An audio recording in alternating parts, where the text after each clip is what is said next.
Bueno, seguimos con raíces indígenas. Pasado. ¿Qué quieren saber más sobre esta convocatoria? Bueno, ¿Qué les gustaría que el público supiera más? Me gustaría saber, obviamente que hay un llamado. Es una convocatoria. Todavía no están los lugares ni nada, No, o ya hay algo. lo que hace la Comisión de Patrimonio es generar el espacio para que se inscriban las instituciones y organizar la información, atender consultas en base al fundamento que proponemos, que reiteramos, es un fundamento plural, amplio, no hay una línea oficial que priorice o jerarquice a determinado tipo de herencia cultural indígena. Es bien abierto. Y quienes hacen las actividades son las instituciones públicas y privadas que se inscriben. Nosotros coordinamos para que eso figure en la guía, para empezar.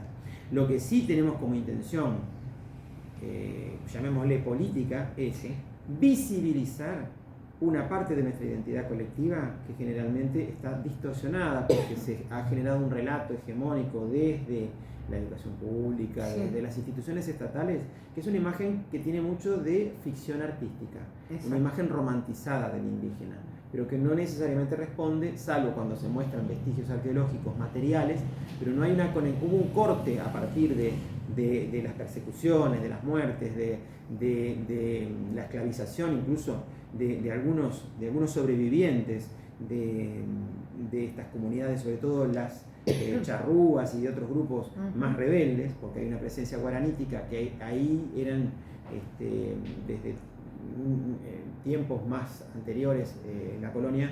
Algunos habían sido cristianizados y estaban incorporados ya al conjunto de la sociedad, sobre todo del ámbito rural, pero el asunto es que desde el Estado no hemos hecho una adecuada puesta en valor del aporte, ya lo sabemos a nivel genético, que lo tenemos, un alto porcentaje de los uruguayos, pero también qué nos queda del aporte cultural, de lo que se hizo hace cientos o miles de años, a través de la arqueología, pero también de lo que hoy nos llega. Por ejemplo, que tenemos un presidente con un nombre indígena, Tabaré. Pero que a su vez esos nombres, sobre todo Tabaré, está tomado de la literatura. De Zorrilla. La literatura lo que hace es una visión escrita por un hombre blanco, por un criollo, ¿no? O sea, es una visión europeizada, romantizada, como decía, que es lo que más se ha generado a nivel de las artes visuales y desde la literatura. Recién podríamos decir que desde el retorno a la democracia, desde mediados de los 80, ya de un poco de antes, de los fines de la dictadura, empieza a generarse una preocupación por el rescate más genuino, más auténtico, la reconexión con esas raíces. Por ejemplo, en el teatro, Alberto Restuccia presentó Sal si puede. Yo hice la asistencia de esa obra. Al mismo tiempo, Nelvia Romero presenta también Sal si puedes, todo entrecortado. Por los mismos años, Riner Cardillo hizo una exposición muy importante en el subte que se llamaba Charrúas y Montes Criollos. Carlos Musso a través de la pintura. Y ya tenemos en este momento, se fueron formando colectivos de descendientes o que ya se autodenominan indios uruguayos, descendientes de aquellos de la persecución y de la invisibilización cultural. Ya tenemos no solo grupos que reivindican la sobrevivencia, la contemporaneidad de esa identidad que no está solamente relegada al pasado, sino que además también ya tenemos gente que transita por los ámbitos universitarios o a través de la actividad artística y también hace su propuesta. Hay gente que compone música inspirándose en lo que ha podido rescatar a través de la memoria oral, o por ejemplo se han hecho algunas investigaciones en base a los escasos registros escritos que tomaron los exploradores o algunos investigadores de origen europeo, recogiendo lo que podían de estas comunidades indígenas que fueron siendo dispersas, perseguidas, claro, porque no había sumidas en el olvido. Escritura en ese sí. Estos pueblos, hasta donde sabemos, los registros que nosotros conocemos no los podemos identificar como escritura. Claro, porque es oral casi todo. Entonces, hay formas que por ejemplo, estas pictografías no las podemos interpretar, no sabemos qué significaba. No, claro. Esto parece una hoja, nos parece a nosotros. Claro. Vaya uno a saber si era una hoja, Sí. O las formas, le llaman cruciformes. ¿Y qué significa esa cruz?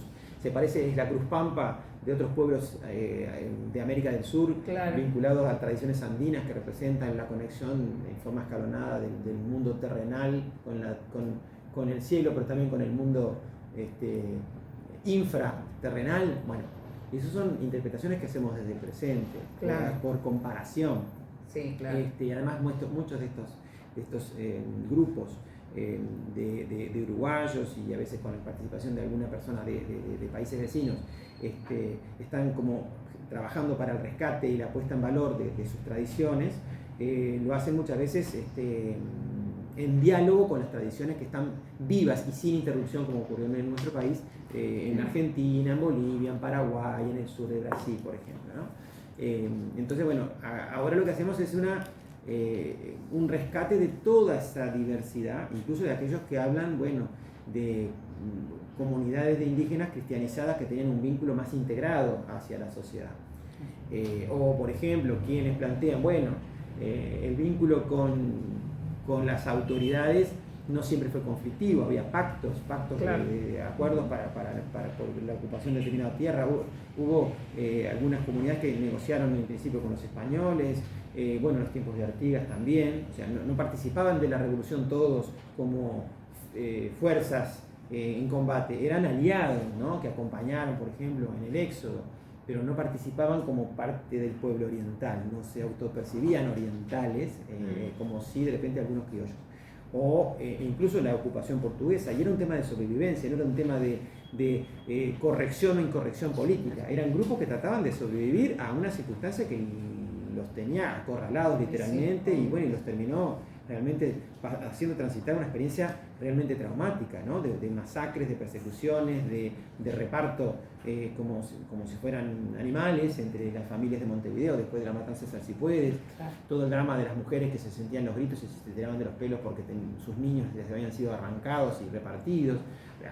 Hay mucho dolor detrás de todo esto, ¿no? Mucho trauma social, pero está bueno que en algún momento, sin ser banales, al contrario, le demos la posibilidad de que, bueno, se muestre todo lo que el Uruguay debería, con un criterio plural del siglo XXI, diverso, reconozca esa diversidad, que no somos un pueblo cultural y étnicamente homogéneo, nunca lo fuimos, No. y no lo vamos a hacer. No, para nada. Entonces esa es un poco la idea. Después habrá que ver en otro momento si se hace también algo similar con el aporte de otras raíces, como podría ser de los migrantes. Estoy tirando para adelante.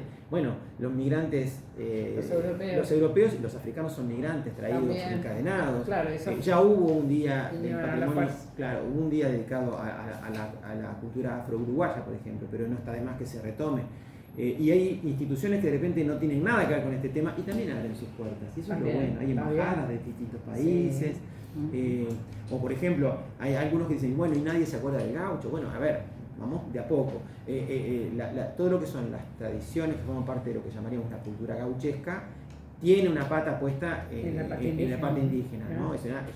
Somos básicamente un país, como el resto del continente, culturalmente mestizo. No hay un país que no tenga una cultura que no sea mestiza. Ninguno en el mundo, ni siquiera el que se autoproclame más puro, eso no existe. Hay una tribu, sí, que menos acá. Hay una tribu, pero ya perdida, que no se puede llegar a ellos.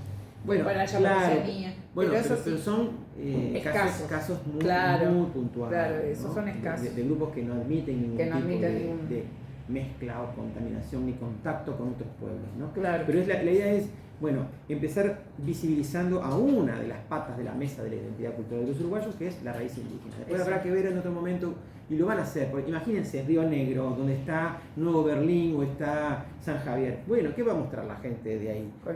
Su ascendencia rusa o alemana, y está perfecto. Claro, tenés todas las colonias suiza. Exacto, claro. digámosle. Entonces cada comunidad va a mostrar lo que tenga ganas de hacer y se va a sumar y va a figurar en la guía de acuerdo a lo que vaya aportando en esta inscripción que iniciamos la convocatoria y que va a dar hasta julio, y van a seguir apareciendo fuera del programa Indapscast todos los años. Se va a tratar de enchufar por ahí.